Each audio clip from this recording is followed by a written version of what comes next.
Well, this month has been especially wet in West Michigan. Nearly half a foot of rain, about twice as much as usual. That on top of historic flooding in February has left the ground in West Michigan saturated. In tonight's special report, Flood of Trouble, Chief Meteorologist Keith Thompson tells us about one neighborhood in suburban Kalamazoo that's tired of being underwater.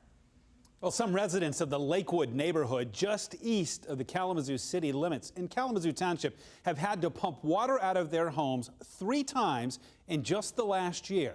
They're running out of patience and they're running out of money, and they're wondering if there's anything that can be done. February 2018. Historic flooding on the Kalamazoo River renders much of downtown and nearby neighborhoods impassable.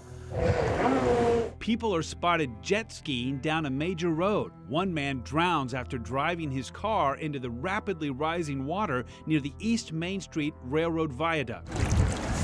In the flood-prone Lakewood neighborhood of Kalamazoo Township, residents are forced out of their homes. Those who stay behind have to use a boat to get in and out. 10 feet underwater. For Jeannie Kendall, who has lived in Lakewood for many years, the frustration boiled over in a meeting with area officials. Where's our help?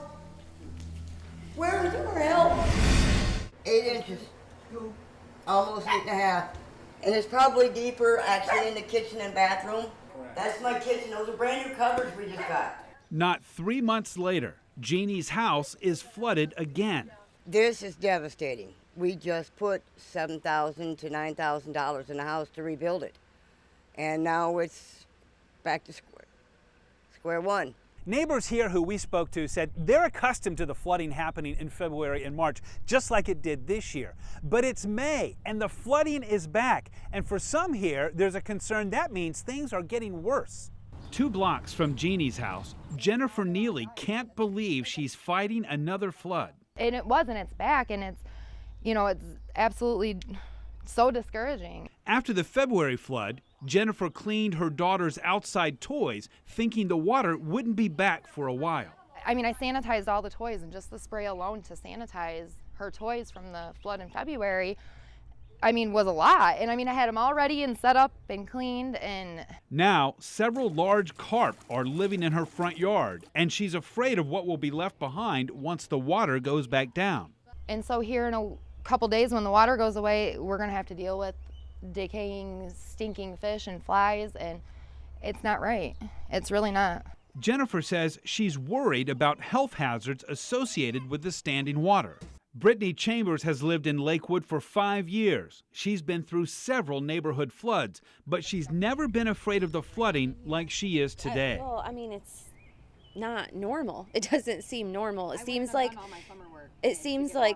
all of a sudden we have more of a problem than what we've had in the past. Jeff Van Bell is the Deputy Drain Commissioner for Kalamazoo County. He believes changing weather means heavy rain events will happen more often, putting more strain on our aging drainage system. The latest buzzword is resilience. We're gonna have to start to look at systems with more resilience, and there's gonna be cost to that. Meanwhile, back in the Lakewood neighborhood, residents fear that the next heavy rain will bring another flood of trouble. It's just going to keep happening if we can't get some kind of help. Well, unfortunately for the residents of the Lakewood neighborhood, there doesn't appear to be any help on the way soon. The Deputy Drain Commissioner says what our area needs right now is a few months of dry weather. But summer is typically our wettest time of the year, so that's not likely to happen. And so with every heavy rain, Lakewood residents must worry about another flood of trouble. Kate?